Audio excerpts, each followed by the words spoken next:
যখনই পাপ হয়ে যাবে, যখনই অন্যায় হয়ে যাবে, তখনই মাফ চাইবেন কার কাছে? মনে রাখবেন, দুইটা সময় তওবা করলে তওবা কিন্তু কবুল হয় না। একটা হলো বা আদাল করা, যখন আপনি মালাকুল মউত আজরাইলকে দেখে ফেলেন, মৃত্যুর ফেরেশতাকে, তখন তওবা করলে কি কবুল হবে? কারণ ছিল সম্পদের মালিক। মুসা আলাইহিস সালাম বলেছে, কারণ তুমি সম্পদের জাকাত দাও। কারণ বলেছেন, আমি সম্পদের জাকাত দিব না। এরপরে যখন কারণের সম্পদ জমির নিচে দাবাতে লাগলো, দাবাতে যখন গলা পর্যন্ত দেবে যায়, তখন কারণ বলতে লাগলো, হে মুসা, আমার সব সম্পদ তোমাকে আর তোমার আল্লাহকে দিয়ে দিলাম, এখন কি তওবা করলে কবুল হবে? ফেরাউনের একই দশা। ফেরাউন যখন লোহিত সাগরের পানি খেতে খেতে আর পারে না, পেটটা ফুলে যখন মোটা হয়ে গেছে, তখন বলতে লাগলো, আনা মিনাল মুসলিমিন, আমি মুসলমান। তখন তওবা করলে কি কবুল হবে? কবুল হবে না। অর্থাৎ যখন আপনি মৃত্যুর অবস্থায় মালাকুল মউত আজরাইলকে দেখে ফেলেন, তখন তওবা করলে কবুল হবে না। দ্বিতীয় নম্বর হলো বা'দা তুলুই শামসি মিন মাগরিবিহা, যখন পশ্চিম দিগন্ত থেকে সূর্য উদিত হয়। আসসালামু আলাইকুম ওয়া রাহমাতুল্লাহি তাআলা ওয়া বারাকাতুহু। ইন্নাল হামদুলিল্লাহ নাহমাদুহু ওয়া নাস্তাঈনুহু ওয়া নাস্তাগফিরুহু ওয়া নু'মিনু বিহি ওয়া নাতাওয়াক্কালু আলাইহি ওয়া নাউযু বিল্লাহি মিন শুরুরি আনফুসিনা ওয়া মিন সাইয়্যাতি আ'মালিনা মান ইয়াহদিহিল্লাহু ফালা মুদিল্লা লাহু ওয়া মান ইউদ্লিল ফালা হাদিয়া লাহু أي فلن تجد له وليا مرشدا ونشهد أن لا إله إلا الله وحده لا شريك له والذي لا ضد له ولا ند له لا مثل له ولا مثيل له لا وزير له ولا كفيل له لا شبه له ولا شبيح له له ولد له ولا والد له وهو الواحد الفرد الصمد لم يلد ولم يولد ولم يكن له كفوا أحد ونشهد أن سيدنا ونبينا وحبيبنا وبشيرنا ونذيرنا وطبيبنا وطبيب أرواحنا وحبيبنا وحبيب ربنا محمدا عبد الله ورسوله أرسله بالحق بشيرا ونذيرا وداعيا إلى الله بإذنه وسراجا منيرا أما بعد فقد قال الله تعالى في كلامه المجيد وفي فرقانه الحميد أعوذ بالله من الشيطان الرجيم بسم الله الرحمن الرحيم يا أيها الذين آمنوا توبوا إلى الله توبة نصوحا إن الله وملائكته يصلون على النبي يا أيها الذين آمنوا صلوا عليه وسلموا تسليما اللهم صل على محمد وعلى آل محمد كما صليت على إبراهيم وعلى آل إبراهيم إنك حميد مجيد اللهم بارك على محمد وعلى آل محمد كما باركت على إبراهيم وعلى آل إبراهيم إنك حميد مجيد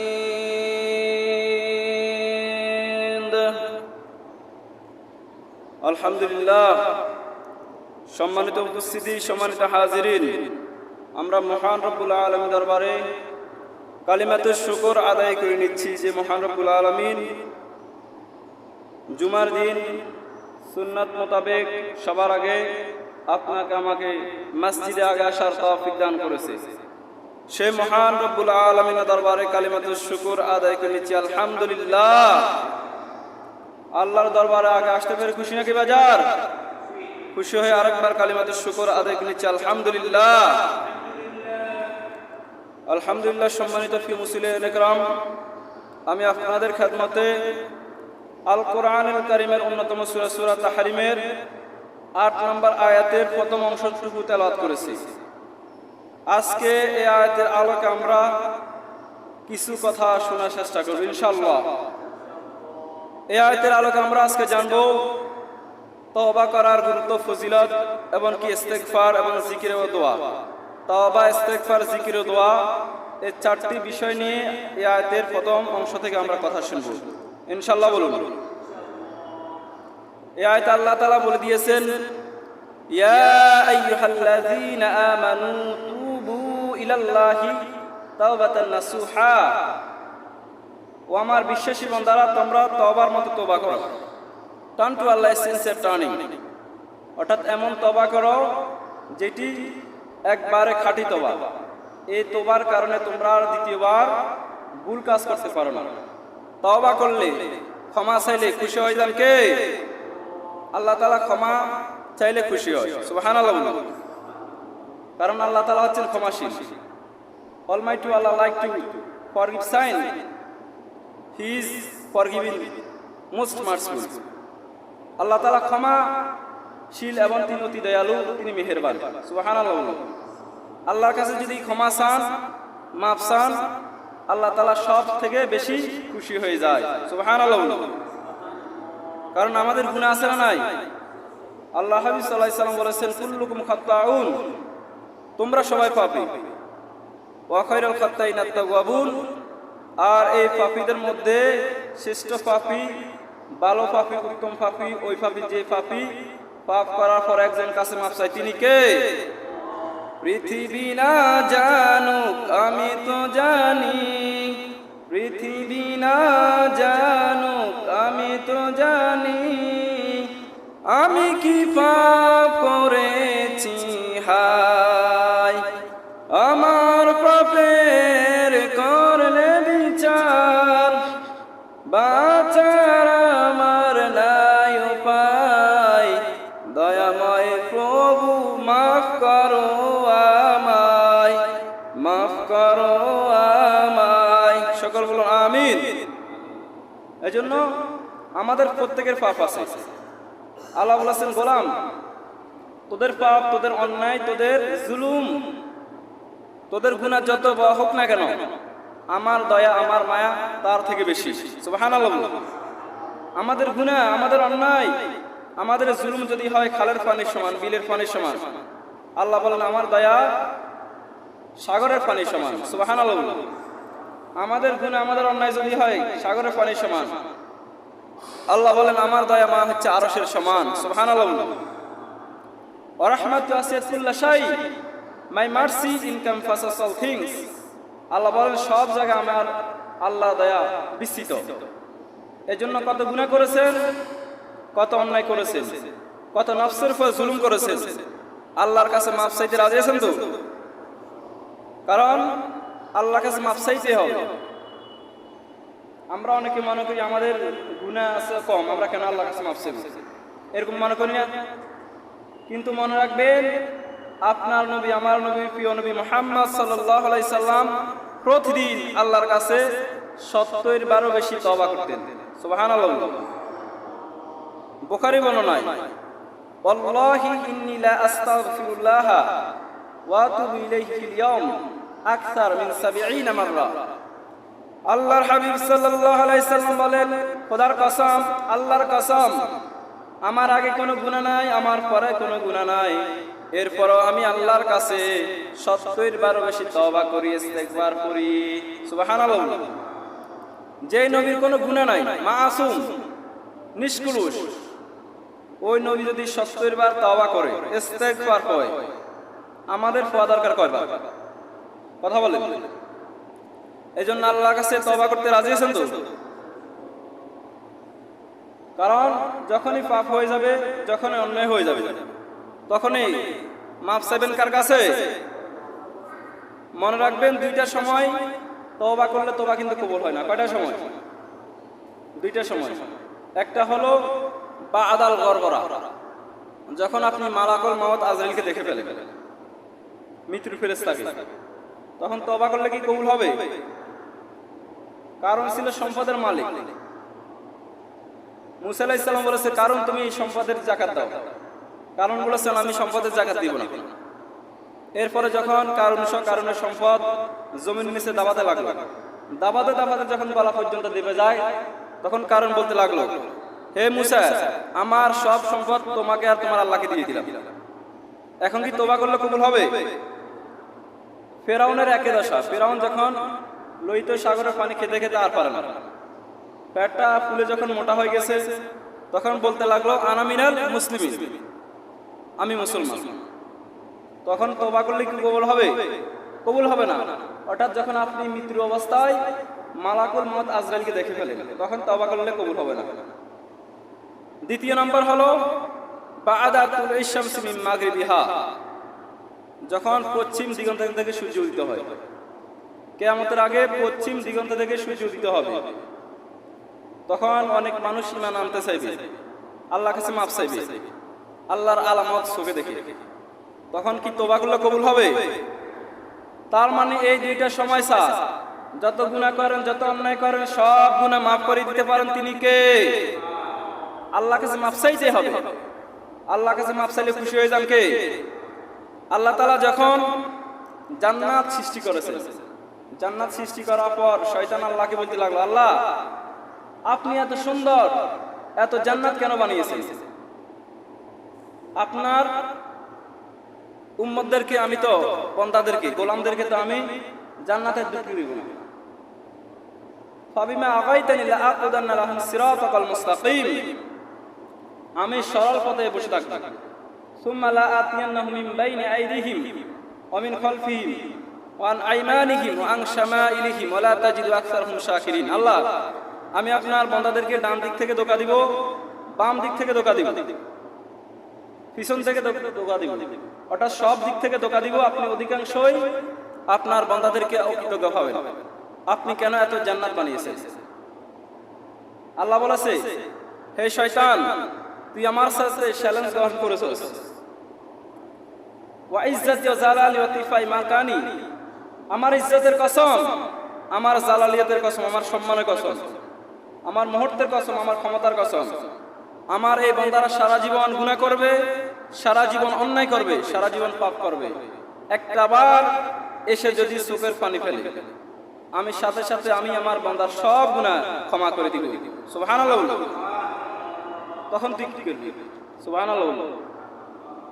অনুশোচনার চোখের পানি চোখ বেয়ে নাকে ঢোকাবে, জমিনে পড়ার আগে আল্লাহ তাআলা ওই বান্দাকে মাফ করে দেয়, ক্ষমা করে দেয়। সুবহানাল্লাহ। এজন্য আল্লাহর কাছে মাফ চাইতে রাজি আছেন তো?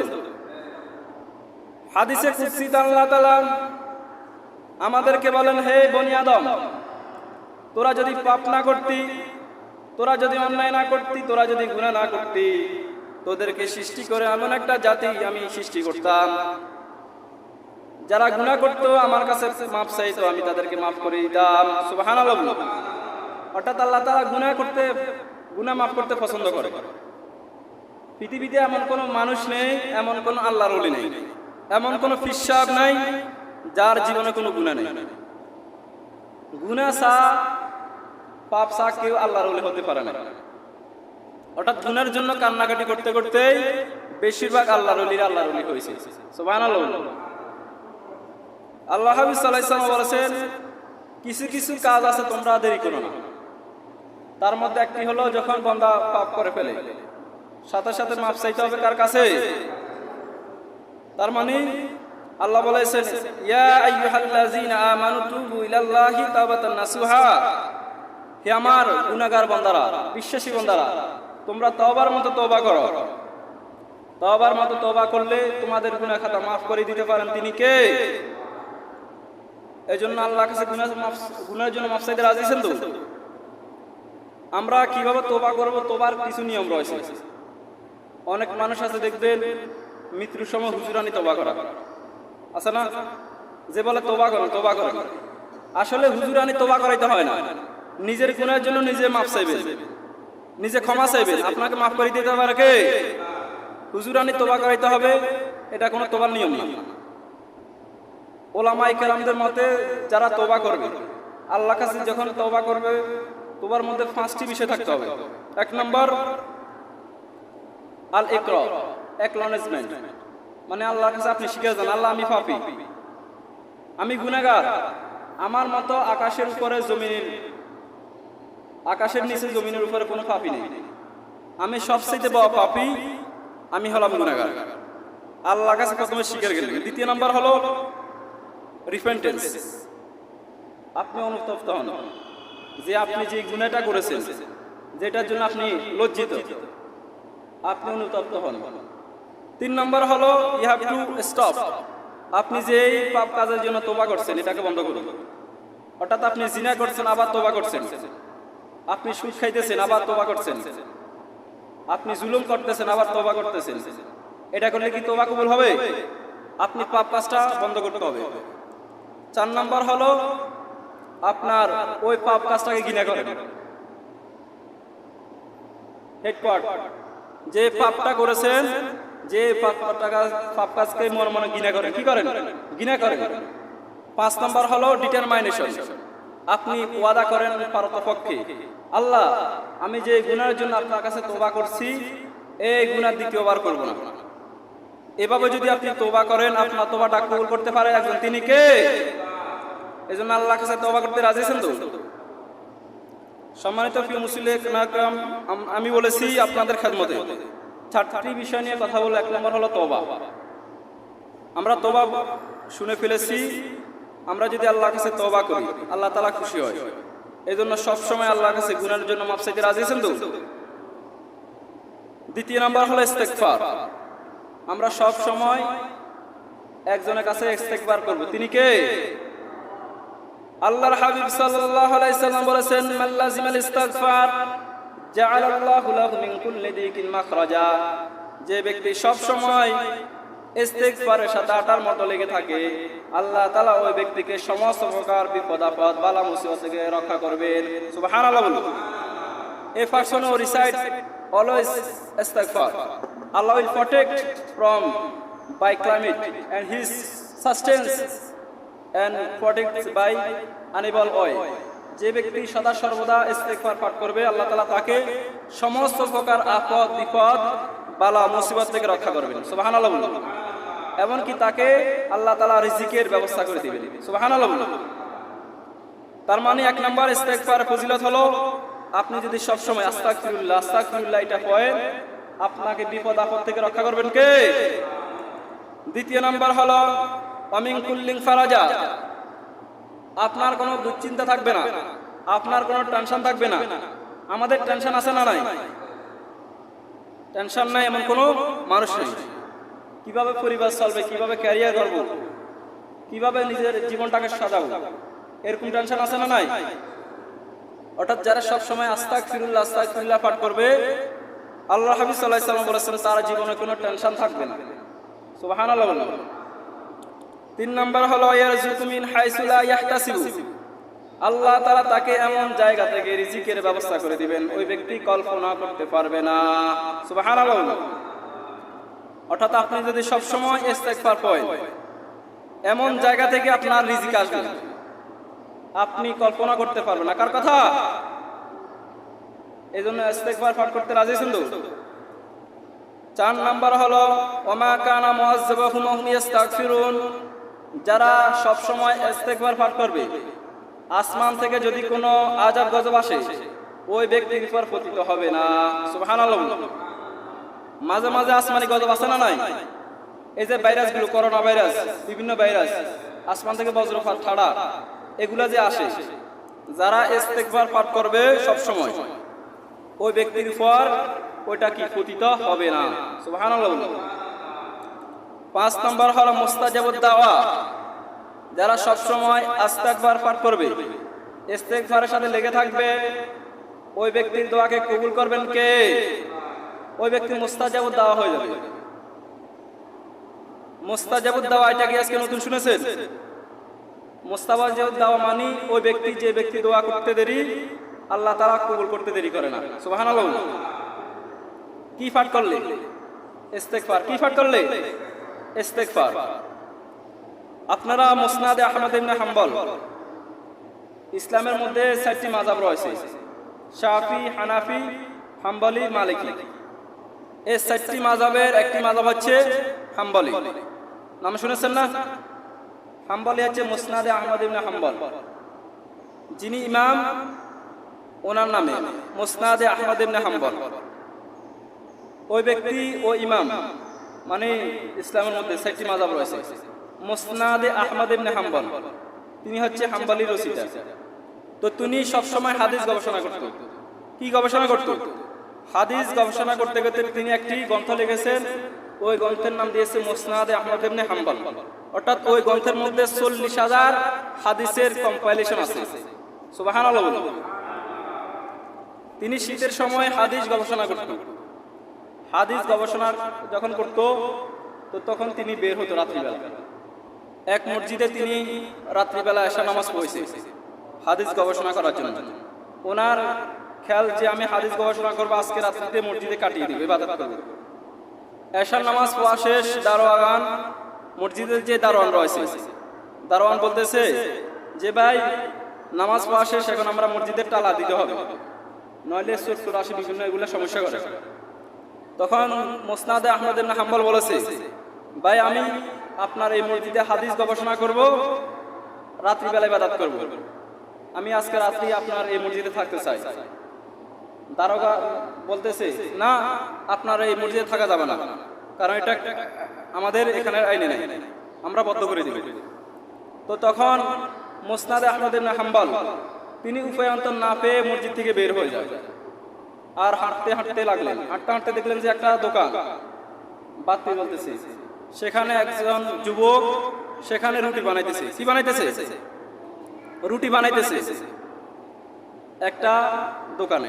তখন মুসনাদে আহমদ ইবনে হাম্বল ওই রুটি দোকানের কাছে গেল, বলতেছে, হে যুবক, আমি হাদিস সংগ্রহ করার জন্য এসেছি, আমি চাই তোমার যে চুলা রয়েছে, চুলার পাশে বসে আমি হাদিস চর্চা করব, হাদিস পড়ব, তুমি রাজি কিনা? যুবক বলছে, সমস্যা না, আপনি এখানে বসে হাদিস চর্চা করেন। আর মুসনাদে আহমদ ইবনে হাম্বল তিনি হাদিস পড়তে লাগলেন। আর যুবকের দিকে খেয়াল করতে লাগলেন, যুবক আপনার কি করতেছে? রুটি বানাইতেছে। সে পড়তে লাগলো আস্তাগফিরুল্লাহ। কি পড়তে লাগলো? আস্তাগফিরুল্লাহ। এরপরে খামিতে রুটি দিতেছে, পড়তে লাগলো আস্তাগফিরুল্লাহ।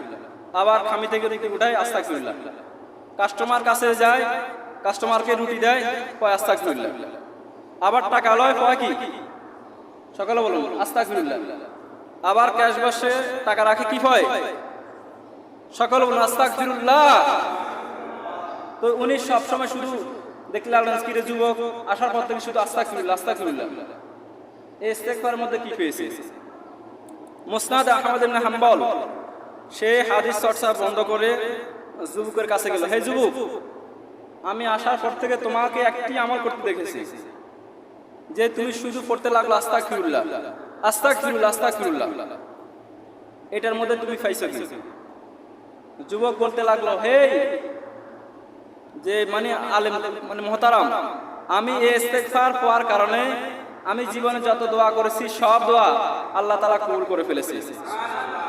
অর্থাৎ আমার জীবনে এমন কোনো দোয়া নেই যে দোয়া আল্লাহ তাআলা কবুল করে নাই, শুধু একটি মাত্র দোয়া ব্যতীত। কয়টি মাত্র দোয়া ব্যতীত? অর্থাৎ আমি একটি মাত্র দোয়া ব্যতীত জীবনে যা দোয়া করেছি, এই ইস্তেগফার হওয়ার কারণে সব দোয়া আল্লাহ তাআলা কবুল করে ফেলেছে। মুসনাদে আহমদ ইবনে হাম্বল তো শুনে আর অবাক, কি এমন দোয়া, শুধু একটি দোয়া আল্লাহ তাআলা কবুল করে নাই। ওনার জানার জন্য আবেগটা কি পেয়ে গেল। ওই যুবক বলতে লাগলো, আমি আল্লাহর কাছে অনেকদিন যাবত একটা দোয়া করে যাচ্ছি, অনেক বছর থেকে যে দোয়া করে যাচ্ছি, আল্লাহ শুনেছি এই জমানায় একজন ইমাম রয়েছে, মুহাদ্দিসে দাহর, ইমামুল আজম, মুসনাদে আহমদ ইবনে হাম্বল, তার নাম শুনেছি, তার জন্য দোয়া করেছি, তার সাথে যেন আমার দেখা হয়, দেখা হলে আমি তার সাথে মুসাফা করব আর তার কপালে একটা চুমু দেব। আল্লাহর কাছে আমি কয়েক বছর যাবত এই দোয়াটা করে যাচ্ছি, আল্লাহ তাআলা আমার এই দোয়াটা কবুল করতেছে না। মুসনাদে আহমদ ইবনে হাম্বল শুনে তো অবাক, খাইছে তার একটা দোয়া কি আল্লাহ তাআলা কবুল করে নাই। মুসনাদে আহমদ ইবনে হাম্বল নিজেকে ধরে রাখতে পারল না, সেই চোখের পানি সে বলতে লাগলো, হে যুবক, তোমার যে দোয়াটা আল্লাহ তাআলা কবুল করে নাই, সেই দোয়াটা আল্লাহ তাআলা এইমাত্র কবুল করে ফেলেছে। সুবহানাল্লাহ। মুসনাদে আহমদ ইবনে হাম্বল বলতেছে, আনা মুসনাদ ইবনে হাম্বল, আমি সেই ইমাম মুহাদ্দিসে দাহর। যুবক নিজেকে ধরে রাখতে পারলো না। যুবক মুসনাদে আহমদ ইবনে হাম্বলের সাথে মুসাফা করে, তার কপালে চুমু দিয়ে ইমামকে জড়িয়ে ধরে বলেছে, হে ইমাম, আমি ইস্তেগফার হওয়ার কারণে যত দোয়া আল্লাহর কাছে করেছি, একটি দোয়া কবুল করে নাই, আর একটি দোয়া আল্লাহ তাআলা এই মাত্র কবুল করে ফেলেছে। তার মানে সব সময় কি হওয়ার কারণে? সব সময় আস্তাগফিরুল্লাহ হওয়ার কারণে আল্লাহ তাআলা ওই যুবকের সব দোয়া কবুল করে ফেলেছে। এজন্য আমরা যদি সব সময় ইস্তেগফারের সাথে আটার মতো লেগে থাকি, আমাদের দোয়া কবুল করবে কে? আল্লাহর হাবিব সাল্লাল্লাহু আলাইহি সাল্লাম বলতেন, নামাজ শেষে আস্তাগফিরুল্লাহাল্লাযী লা ইলাহা ইল্লা হুয়াল হাইয়ুল কাইয়্যুম ওয়া আতুবু ইলাইহি। আল্লাহ হাবিব সাল্লাল্লাহু আলাইহি সাল্লাম নামাজ শেষে এই দোয়াটি পড়তেন। আল্লাহ হাবিব সাল্লাল্লাহু আলাইহি সাল্লাম বলতেন, যুদ্ধের ময়দান থেকে কোনো যদি সেনাবাহিনী এসে পালিয়ে যায়, এটা কবিরা গুনাহ। এটা কি গুনাহ? কবিরা গুনাহ। কোন মুসলিম সেনাবাহিনী যদি যুদ্ধের ময়দান থেকে পালিয়ে যায়, এটা কবিরা গুনাহ, মারাত্মক গুনাহ। আল্লাহ তাআলা ওই ব্যক্তিকে কখনোই ক্ষমা করবে না। বিশ্বনবী সাল্লাল্লাহু আলাইহি সাল্লাম বলেছেন, কোন মুসলিম সেনাবাহিনী পালিয়ে এসেছে, সেও যদি আস্তাগফিরুল্লাহাল্লাযী লা ইলাহা ইল্লা হুয়াল হাইয়ুল কাইয়্যুম ওয়া আতুবু ইলাইহি এই দোয়াটি পাঠ করে, আল্লাহ তাআলা ওই ব্যক্তিকে সাথে সাথে মাফ করে দিবেন। সুবহানাল্লাহ। এজন্য আল্লাহর কাছে সব সময় ক্ষমা চাইতে রাজি আছেন তো? ইস্তেগফার করতে রাজি আছেন তো?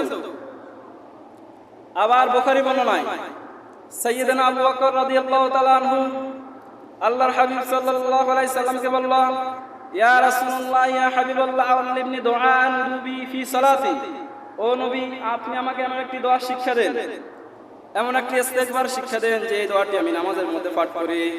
তখন আল্লাহর হাবিব সাল্লাল্লাহু আলাইহি সাল্লাম তাকে বলেছে, হে আবু বকর, তুমি পাঠ করো, আল্লাহুম্মা ইন্নী যালামতু নাফসি যুলমান কাসীরা ওয়ালা ইয়াগফিরু যুনুবা ইল্লা আনতা ফাগফির লি মাগফিরাতাম মিন ইনদিক ওয়ারহামনি ইন্নাকা আনতাল গফুরুর রহিম।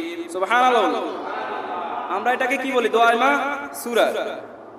মানে আল্লাহ, আমি নফসের উপর জুলুম করেছি, জুলমান কাসীরা, জুলমের কোনো শেষ নাই, আপনি যদি মাফ না করেন আমাদের কোনো বাঁচার উপায় নাই। সুবহানাল্লাহ। এই দোয়াটি শুধু নামাজের মধ্যে না, আপনি সব সময় মুনাজাত কি আল্লাহর কাছে বলতে পারেন, আপনাকে ক্ষমা করে দিবেন কে? আবার আল্লাহর হাবিব সাল্লাল্লাহু আলাইহি সাল্লাম বুখারী বর্ণনা বলেন, যত দোয়া রয়েছে, যত ইস্তেগফার রয়েছে, সব ইস্তেগফারের সেরা হলো সাইয়্যিদুল ইস্তেগফার। যত দোয়া রয়েছে সব দোয়ার সেরা দোয়া কি? সাইয়্যিদুল ইস্তেগফার। সকল বলুন সাইয়্যিদুল ইস্তেগফার, লিডার অফ দ্য অল ইস্তেগফার। এটা কি প্রত্যেকে পারেন? শিখে নেবেন যারা পারেন না। আল্লাহর হাবিব সাল্লাল্লাহু আলাইহি সাল্লাম বুখারী শরীফের বর্ণনা বলেন, সাদ্দাদ ইবনে আউস রাদিয়াল্লাহু তাআলা আনহু বর্ণনা করেন, যে ব্যক্তি সাইয়্যিদুল ইস্তেগফার সকালে একবার পাঠ করবে, ওই ব্যক্তি যদি ওই দিনে মারা যায়, ওই ব্যক্তিকে জান্নাতি বলে ঘোষণা করবেন কে? আবার যে ব্যক্তি সাইয়্যিদুল ইস্তেগফার সন্ধ্যা একবার পাঠ করে, ওই ব্যক্তি যদি রাতে মারা যায়, ওই ব্যক্তিকে জান্নাতি বলে ঘোষণা করতে পারেন কে?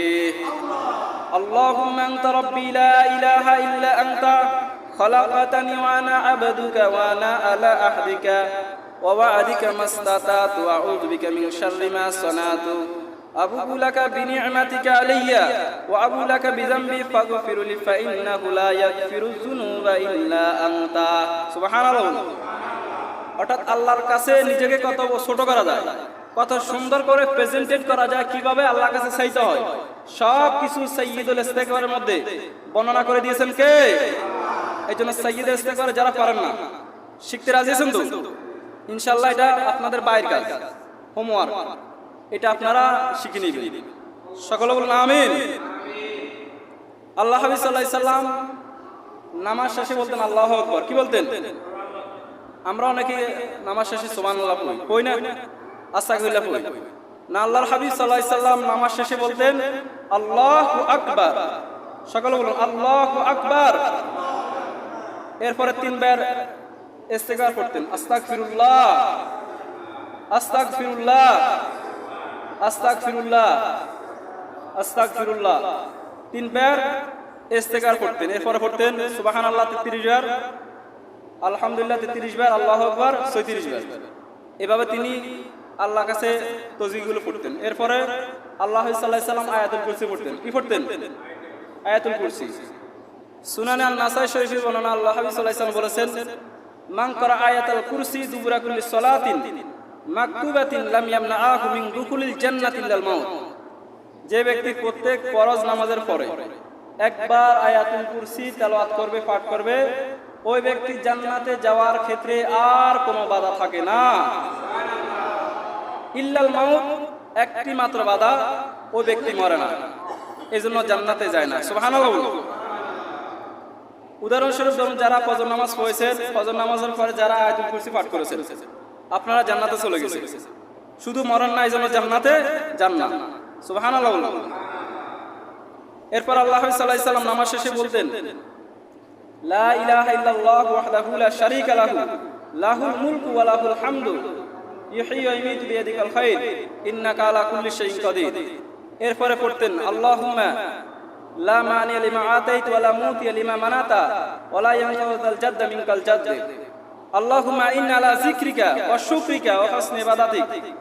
আল্লাহুম্মা হাব্বিব ইলাইনাল ঈমান ওয়া যায়্যিনহু ফি কুলুবিনা ওয়া কাররিহ ইলাইনা মিনাল কুফরা ওয়াল ফুসুক ওয়াল আসিয়ান ওয়া জাআলনা মিনার রাশিদিন। সুবহানাল্লাহ। মানে আল্লাহ হাবিব সাল্লাল্লাহু আলাইহি সাল্লাম নামাজ শেষে বসে বসে কি অনেকগুলো দোয়া করতেন, অনেকগুলো তাসবিহ করতেন, কিন্তু আমরা আসসালামু আলাইকুম বিরহমাতিকা ইয়া রাহমার রাহিম এরকম বলে কি বলি না? নামাজ শেষে আমরা কোনো দোয়া পড়ি না, কোনো আমরা ইস্তিগফার পড়ি না। এজন্য নামাজ শেষে বিশেষ করে ফজর নামাজের পরে এই দোয়াগুলো পাঠ করবেন। করতে রাজি আছেন তো?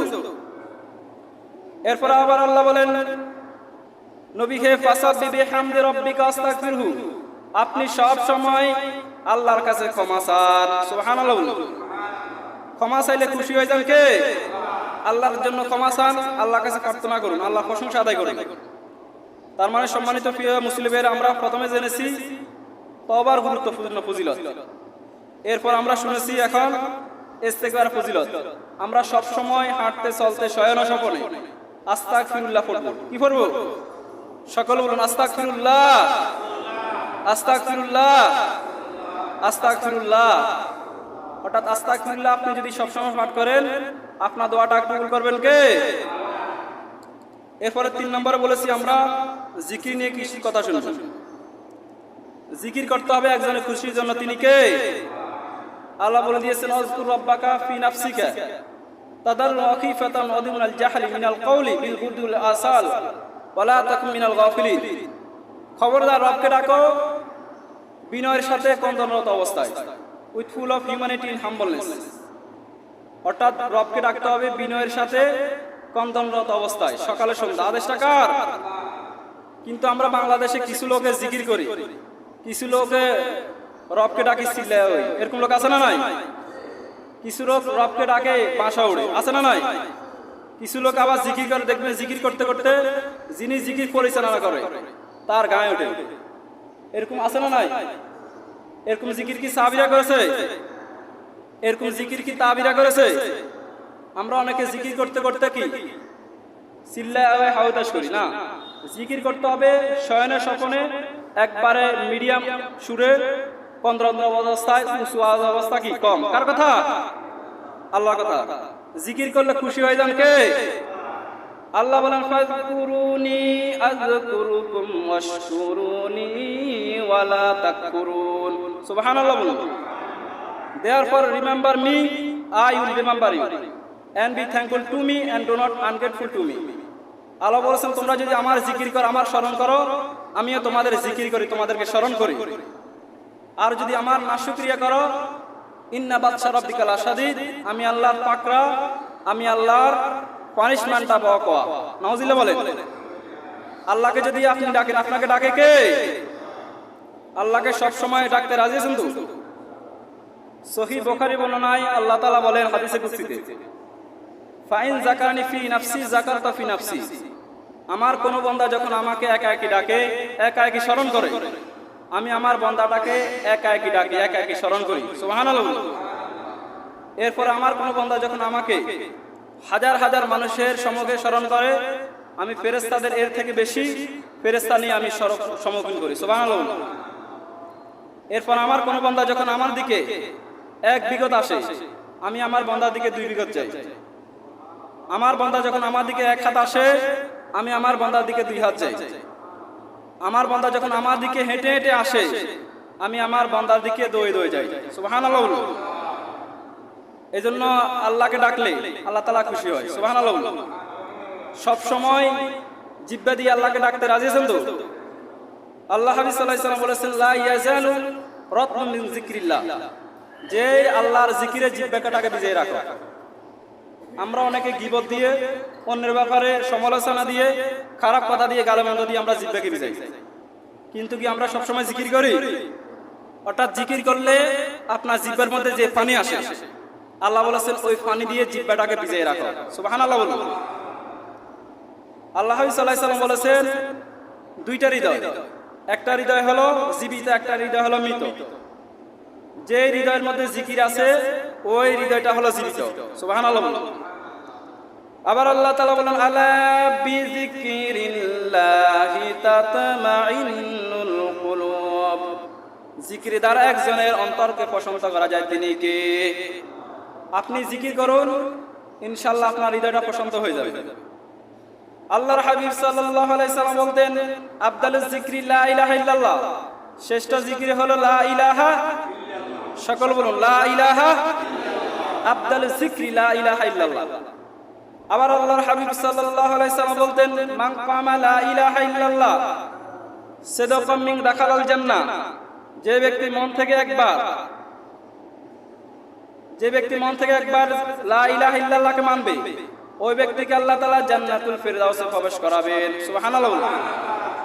আল্লাহকে মানতে রাজি আছেন তো? আল্লাহর জিকির করতে রাজি আছেন তো?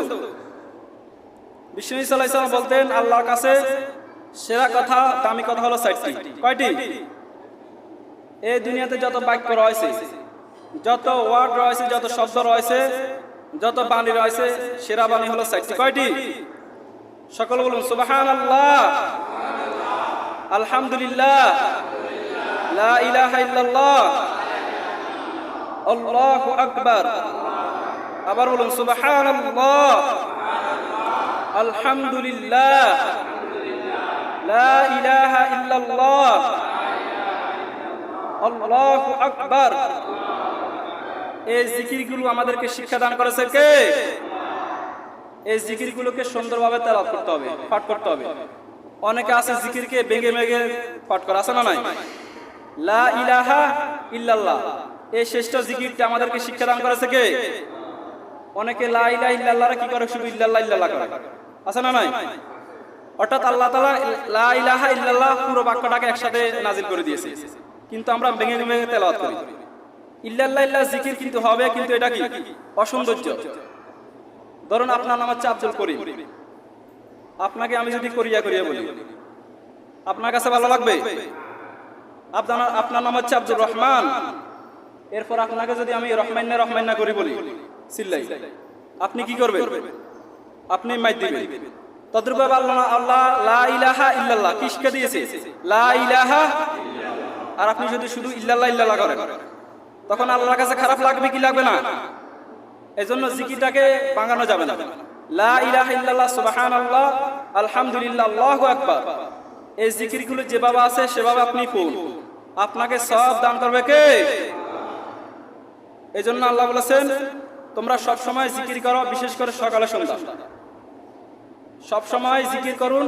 জিকির দ্বারা নিজের অন্তরকে প্রশান্তি করুন, জিহ্বাটাকে বিজয় রাখুন। সুবহানাল্লাহ বলুন। এরপরে 4 নম্বরে আমরা বলেছি দোয়া, দোয়ার ফজিলত নিয়ে। আল্লাহর কাছে সব সময় দোয়া করতে রাজি আছেন তো? বিশ্বনবী সাল্লাল্লাহু আলাইহি ওয়াসাল্লাম বলেছেন আদ-দুআ মুখুল ইবাদা, দোয়া হলো ইবাদতের নির্যাস, মূল মগজ। আমরা যে নামাজ পড়ছি এটা হলো ইবাদত, আমরা যে হজ করি, রোজা রাখছি, এটা হলো কি? ইবাদত। বিশ্বনবী সাল্লাল্লাহু আলাইহি ওয়াসাল্লাম বলেছেন বান্দা যখন আল্লাহর কাছে দোয়া করে এই দোয়াটা হলো ইবাদত। সুবহানাল্লাহ। আবার আল্লাহ হাবিব সাল্লাল্লাহু আলাইহি ওয়াসাল্লাম বলেছেন আদ-দুআ সিলাহুল মুমিন, দোয়া মুমিনের অস্ত্র, ওইবান। দোয়া মুমিনের কি? অস্ত্র। আপনারা জানেন ফিলিস্তিনের মধ্যে যারা ইসরায়েল, তারা কি কিন্তু কি AK-47 বিভিন্ন ব্যালিস্টিক ক্ষেপণাস্ত্র, ড্রোন হামলা করে। এগুলা করা জায়গায় জায়গায় আপনার হামলা করায় ঠিক সেই জায়গা কয়। আল্লাহ হাবিব সাল্লাল্লাহু আলাইহি ওয়াসাল্লাম বলেছেন বান্দা যখন আল্লাহর কাছে দোয়া করে, যে জিনিসের জন্য আল্লাহর কাছে দোয়া করবে ঠিক সেই জিনিসের জন্য দোয়াটা কবুল করবে কে? এই জন্য দোয়াটা করতে রাজি আছেন তো? দোয়ার যে কত পাওয়ারফুল, দোয়া যে কত শক্তিশালী আমরা অনেকে জানি না। দোয়া অনেক কি পাওয়ারফুল। মহাবিশ্ব সৃষ্টির 50,000 বছর আগে আল্লাহ তাআলা আমাদের তাকদীরটা লিখে রেখেছে, অর্থাৎ আমাদের তাকদীরে যা আছে তাই হবে। বিশ্বনবী সাল্লাল্লাহু আলাইহি ওয়াসাল্লাম বলেছেন আত-তাকদীর লা ইয়ারদ, দোয়া কখনো তাকদীর কখনো চেঞ্জ হয় না, পরিবর্তন হয় না, ইল্লা বিদ-দুআ, কিন্তু মাঝে মাঝে দোয়ার কিছু অংশ যদি চেঞ্জ হয়ে যায় তাকদীর, এটা হলো দোয়ার কারণে। কিসের কারণে? দোয়ার কারণে। কিসের কারণে?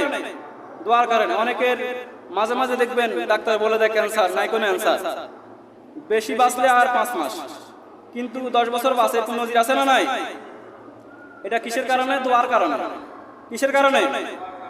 এই জন্য আল্লাহর কাছে কায়মান ওয়াক্কি, আল্লাহর কাছে শেষ চাইতে দোয়া করতে রাজি আছেন তো? বিশেষ করে দোয়া করবেন আপনার যারা শত্রু আছে তাদের জন্য, যারা আপনাকে হিংসা করে তাদের জন্য। তাদের জন্য দোয়া করলে কি লাভ? সহিহ বুখারী শরীফে এসেছে কেউ যখন তার কোনো ভাইয়ের জন্য দোয়া করে ফেরেশতারা বলে ওয়ালাকা ওয়া মিসলিম, মানে তুমি তোমার ভাইয়ের জন্য যে দোয়াটি করেছো আল্লাহ তাআলা তোমার জন্য সেই দোয়াটি কবুল করুন। সুবহানাল্লাহ। উদাহরণস্বরূপ ধরুন আপনি দোয়া করেছেন আল্লাহ আমার ভাইটি অসুস্থ, আমার ভাইটির টাকা পয়সা নাই, ফেরেশতারা বলে ওয়ালাকা ওয়া মিসলিম, আল্লাহ আপনি তার জন্য আগে দোয়াটা কবুল করুন। সুবহানাল্লাহ। অর্থাৎ আপনি আপনার জন্য দোয়া করলে আল্লাহ তাআলা কবুল করতেও পারে না পারে, কিন্তু যখন ফেরেশতারা আপনার জন্য দোয়া করে এই দোয়াটা কি আল্লাহ তাআলা মিস করবে? এই জন্য আপনাকে যারা হিংসা করে, যারা আপনার শত্রু, তাদের জন্য বেশি বেশি করে দোয়া করুন। ওই দোয়াটা আপনার জন্য আগে কবুল করবে কে? আল্লাহর কাছে দোয়া করতে রাজি আছেন তো? আর আল্লাহর কাছে যখন দোয়া করবেন আপনার নেক আমল উসিলা করে, যে রাস্তার হেঁটে যাচ্ছেন আপনি একজন গরিব মানুষকে সহযোগিতা করেছেন, 500 টাকা দিয়েছেন, এটা কেউ দেখে না, একজন দেখেছে, তিনি কে? রাত্রিতে তাহাজ্জুদের সালাত হয়েছে, মসজিদে দান বাক্সাতে মুক্ত হস্তে গোপনে দান করেছেন, 500 টাকা, 100 টাকা, 1000 টাকা, এটা কেউ দেখে না, একজন দেখেছে, তিনি কে? এভাবে নেক আমল উসিলা করে আল্লাহর কাছে দোয়া করবেন, সাথে সাথে কবুল হয়ে যাবে। এর মজার একটা হাদিস শুনুন, সহিহ বুখারী বর্ণনা। সালাসাতুন ফি বানি ইসরাঈল, বনি ইসরায়েলের 3 যুবক রাস্তা দিয়ে হেঁটে যাচ্ছে, হঠাৎ ঠান্ডার বৃষ্টি এসে আপনার তছনছ করে দেয়। তারা বৃষ্টি থেকে, বজ্রপাত থেকে বাঁচার জন্য একটা গুহাতে ঢুকে, গুহাতে ঢুকার সাথে সাথে উপর থেকে একটি পাথর এসে গুহার যে মুখটা ওটা কি আটকে যায়। আটকে যাওয়াতে গুহার ওই দরজাটা বন্ধ হওয়ার কারণে তারা বের হতে পারে না। ভিতরে গহীন অন্ধকার, অক্সিজেন যেটা আছে ওটা কি বন্ধ হয়ে যাচ্ছে। তারা প্রত্যেকের 3 জনে যুবক ভেবে নিয়েছে আমরা এখানে কি মারা যাব, আমরা আর বের হতে পারবো না। তো 3 জন যুবক বলতে লাগলো একজন আরেকজনকে যে আমরা আল্লাহর কাছে আমাদের কোনো নেক আমল আছে কিনা, আমরা আল্লাহর কাছে এই জন্য দোয়া করি, হয়তো আল্লাহ তাআলা আমাদেরকে রক্ষা করবে। তো 3 জনের একজন দোয়া করতে লাগলো আল্লাহ আমার বাড়িতে বৃদ্ধ 2 জন পিতামাতা রয়েছে, প্রতিদিন আমি দুধ দহন করে আমার ছোট্ট ছেলে মেয়ে আছে তাদেরকে দিই না, আমি তাদের মুখে প্রতিদিন দুধ দহন করে তাদের মুখে আগে দিই। একদিন আমি বাসায় ফিরতে আমার দেরি হয়ে যায়, দুধ দহন করে, এরপরে দেখি আমার পিতামাতা কি ঘুমিয়ে আছে, আমি তাদেরকে ঘুম থেকে উঠাই নাই, সারা রাত তাদের বিছানার পাশে দুধ নিয়ে আমি দাঁড়িয়ে রইলাম। আমার ছোট্ট বাচ্চারা ছটফট করে দিয়েছে খানার জন্য, দুধের জন্য। আল্লাহ, আমি কাউকে দিই নাই। তারা যখন সকালবেলা উঠেছে আমি তাদের মুখে দুধ দিয়েছি, এরপর আমি আমার বাচ্চাদের মুখে দুধ দিয়েছি। আল্লাহ, আপনি তো জানেন আপনার সন্তুষ্টির জন্য শুধু আমি ওই রাতটি আমি জেগেছি। ওইটা যদি আপনার কাছে ভালো লাগে, ওই আমলটা আপনি আজকের দিনের কঠিন মুহূর্তে এই পাথরটি সরিয়ে দিন। সাথে সাথে পাথরটি কিছুক্ষণ আপনার সরিয়ে গেল। সুবহানাল্লাহ। তারা হালকা আলো দেখতে পেল, অক্সিজেন পেল, মনে শান্তি ফিরে এসেছে। এরপর আরেকজন দোয়া করেছে, আল্লাহ, আমার একজন সুন্দরী চাচাতো বোন ছিল, এত সুন্দরী যেটা বলার বাহিরে। একজন পুরুষ নারীকে যেভাবে ভালোবাসে আমি আমার সুন্দরী চাচাতো বোনটাকে ভালোবাসতাম। আমি আমার চাচাতো বোনটাকে ভালোবাসতাম, কিন্তু আমি তার সাথে কিভাবে অপমান করবো আমি বলতে লজ্জা লাগলো। একদিন আমি বলে ফেললাম যে সুন্দরী চাচাতো বোন, আমি তোমাকে চাই একান্তে।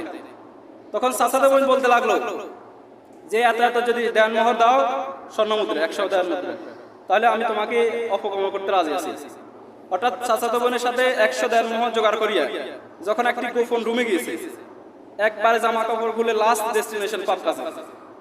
এমন সময় চাচাতো বোন নিচ থেকে বলে উঠলো, হেই চাচাতো ভাই, ইত্তাকিল্লাহ, তোমার কি আল্লাহর ভয় নাই? তুমি আমার সতীত্ব নষ্ট করে দিও না, তুমি যদি আল্লাহকে ভয় করো আমাকে ছেড়ে দাও। তখন চাচাতো ভাই সেখান থেকে উঠে গেল। আল্লাহ, এমন পাপ কাজের লাস্ট ডেস্টিনেশন, এখান থেকে ফিরে আসা কোনো যুবকের পক্ষে সম্ভব নয়। আমি সেখান থেকে ফিরে এসেছি শুধু তোমাকে ভয় করে। ওই দিনের আমলটা যদি তোমার কাছে ভালো লাগে, আজকের কঠিন মুহূর্তে পাথরটা আপনি সরিয়ে দিন। সাথে সাথে পাথরটি আপনার সরিয়ে গেল কিছুক্ষণ আরো, অর্থাৎ 3 ভাগে 2 ভাগ সরে গেল। এরপরে তারা বের হতে লাগলো, হাত বের হয়, মাথা বের হয়।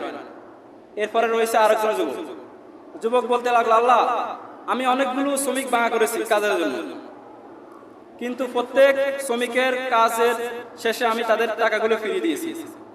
একজন শ্রমিক আমাকে না বলে কাজের টাকা না নিয়ে সে চলে যায়। আমি তার টাকা দিয়ে কি করলাম, একটি ছাগল কিনলাম। ছাগল কিনতে কিনতে তার এই ছাগল একটা ফার্ম হয়ে গেল, একটা বিশাল বাগান হয়ে গেল, ক্ষেত হয়ে গেল। তখন 12 বছর পরে ওই যুবক এসে বলল, হে মালিক, আমি যে 12 বছর আগে তোমার কাছে টাকা পাইতাম কাজে, ওই টাকাগুলো দিয়ে দাও। আমি তাকে বলেছি, হে মানে ছাগল, এই যে তোমার এই ডেইলি ফার্ম রয়েছে, খামার রয়েছে, এই ছাগল সব কিছু তোমার। সে বলতে লাগলো, হে মালিক, তুমি কি আমার সাথে উপবাস করতেছো? আমি একদিনের মাত্র অল্প কিছু পাই, এতগুলো ছাগল কিভাবে আমার হলো? সে বলতে লাগলো যে আমি তোমার টাকা দিয়ে এই করেছি, এই করে আমি তোমার জন্য এগুলো জমিয়েছি, তুমি নিয়ে যাও। তখন ওই শ্রমিক সমস্ত ডেইলি ফার্ম সব ছাগল নিয়ে গেল। আল্লাহ, ওই কঠিন দিনে সেই শুধু আপনার একদিনের টাকাগুলো চেয়েছে, আমি তার টাকাগুলো দিয়ে দিলে পারতাম, আমি পুরো তাকে ছাগলের পাল সহ দিয়ে দিয়েছি। ওই দিনের আমলটা যদি আপনার কাছে ভালো লাগে, আজকের কঠিন মুহূর্তে পাথরটা সরিয়ে দিন। সাথে সাথে পাথরটা কি সরিয়ে গেল, 3 জন যুবক বের হয়ে গেল। সুবহানাল্লাহ। তার মানে আমরা যখন দোয়া করব আল্লাহর কাছে নেক আমল উসিলা করে, আমরা একজনকে দেখানোর জন্য ইবাদত করব, তিনি কে? দুনিয়ার কোনো মানুষকে দেখানোর জন্য নয়, আল্লাহকে দেখানোর জন্য। আল্লাহকে দেখানোর জন্য যদি আপনি ইবাদত করেন, আমল করেন, দুনিয়ার কেউ দেখে না। এই উসিলা যদি আপনি দোয়া করেন, সাথে সাথে কবুল করবে কে? আল্লাহ তাআলা আমাদেরকে সব সময় তওবা, ইস্তিগফার, জিকির এবং দোয়া করার তৌফিক দান করুন। সকলে বলুন আমিন। যারা পরে আসছেন 4 রাকাত কাবলা জুমা আদায় করে নিন। ওয়া আখিরি দাওয়ানা আলহামদুলিল্লাহি রাব্বিল আলামিন।